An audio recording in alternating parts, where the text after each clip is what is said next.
asking me earlier about how to eat to live. I had a conversation with a person today, and I was saying, well, you know, we're taught to eat minimum 1 meal a day.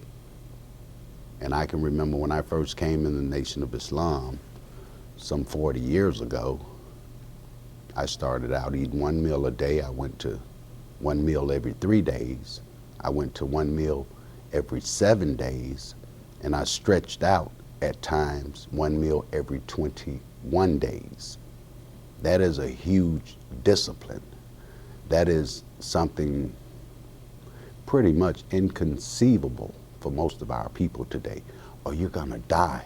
But because the Honorable Elijah Muhammad said that His Majesty in the person of Master Farad Muhammad left those instructions in order to get to our higher self, I had a desire to want to experience that. And what I experienced was way above what is being offered today in this world. The mind goes somewhere else. I think you told me earlier you did a little fasting and it just readjusted your mind. That's what it's meant to do, because the God is in us. We've been taught to find it somewhere else, but it's in us, and if you want to connect with it, that's why God has prescribed fasting, because that is how you get to the heart. Can you elaborate on your experience of eating 1 meal in 3 weeks and what effects it had on you mentally and physically? Whew. Eating 1 meal, I did 1 meal. When I did 1 meal in 21 days, it was a struggle. It took strict discipline, but I didn't realize the benefits of eating once every 21 days or once in 21 days until I had eaten. Once I began to intake food, it was like jumping out of a plane in a parachute. You can feel yourself coming back down from a very lofty place. So that's when I began to understand somewhat of what was going on there.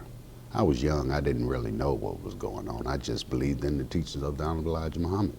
And I wanted to experience what he experienced. I wanted to experience what the Honorable Silas Muhammad experienced, because I can remember several times he would eat once in 40 days.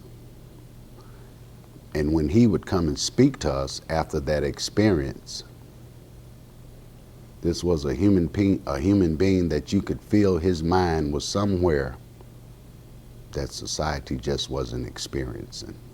So I wanted some of that, you know, so I attempted to do it as best I could, and I enjoyed the experience. But years later, I saw the benefit of it as of today. Once you open those doors, they don't close. So my mind still today, not to say that I'm better than anyone else or what have you, my mind has its own personal experiences, and it's able to communicate with things in a different way. And I'm not talking about I can talk to chairs or dogs or anything like that. I'm just saying, when I'm dealing with written material, I can see it in a different way, because my mind has been exposed in a different way.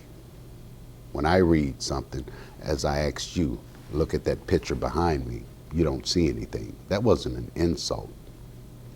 It's just that my mind has been trained to see different things.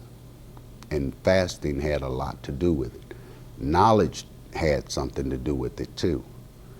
But to be able to fast allows you to be able to see things in a sharper way, and the tones in life communicate differently. That's all. I don't want to get into a situation to where I'm, seem like I'm tripping or half tripped or what have you. My reality is very good. My feet are flat on the ground. I'm dealing with our reality. But those are my personal experiences.